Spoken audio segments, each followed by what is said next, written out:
நேத்திக்கு ஒரு நாள்ல மட்டுமே 4 இடத்துல போக்சோ கேசஸ் ஃபைல் ஆயிருக்கு. 4ங்கிறது ரொம்ப அதிகமான நம்பர் தான். அதுலயும் இந்த 3 வயசு குழந்தைக்கு நடந்ததெல்லாம் வந்து it's really very heart braking.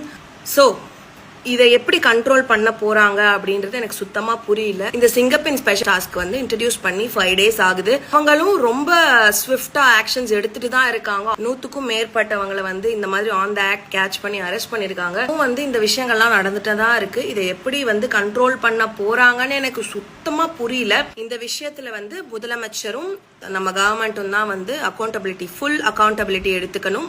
அதுக்கான ரெஸ்பான்சிபிலிட்டியை எடுத்து இதுல அடுத்து என்ன பண்ணலாம் அப்படின்றத அவங்க தான் வந்து சொல்லணும். அதே மாதிரி law has to be changed. ஒருத்தன் வந்து பாலியல் ரீதியா ஒரு குழந்தையும் ஒரு பொண்ணையும் தொந்தரவு பண்றான், ரேப் பண்றான், கொலை பண்றான், அவனை வந்து ஜெயில போடுறீங்க, பெயில்ல விடுறீங்க, ஆயுள் தண்டனை கொடுக்குறீங்க. அதனால என்ன ஒண்ணுமே மாறுறது இல்ல. அவன் வந்து பண்றத பண்ணிட்டு தான் இருக்கான். தண்டனைகள் ஸ்ட்ரிக்டா ஆகணும். ஆனா சட்டம் வந்து திருத்தி எழுதப்படணும்.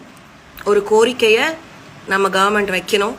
இப்ப எவனாச்சும் கமெண்ட்ல வந்துட்டு ஓட்டு போட்டீங்கல்ல, அனுபவிங்க, இதனாலதான் இவனாலதான் இதாகுது, அவனாலதான் இது ஆகுதுன்னு சொன்னீங்கன்னா அசிங்கமா கேட்பேன். ஏதான் கடந்த 5 வருஷமும் நடந்துச்சு, அதே இப்பயும் நடக்குதுன்னு தான் நாங்க ஆத்திரத்துல கேட்கிறோம். நாங்க ஓட்டு போட்டோம், நாங்க கேட்கிறோம். இவன் தான் காரணம், அவன் தான் காரணம்னு சொல்றதுக்கு எந்த நாய்க்கும் உரிமை கிடையாது, எந்த நாய்க்கும் அருகதை கிடையாது. நீ கேள்வி கேட்கறியா, கேள்வி கேளு. அரசு பண்ணணும்னு கேளு. கவர்மெண்ட்டை தப்பு சொல்லு. கடந்த கவர்மெண்ட்டையும் நாங்க தப்பு சொன்னோம், இந்த கவர்மெண்ட்டையும் நாங்க தப்பு தான் சொல்றோம். கவர்மெண்ட் தான் இதுக்கு ரெஸ்பான்சிபிலிட்டி எடுத்துக்கணும். கவர்மெண்ட் தான் இதை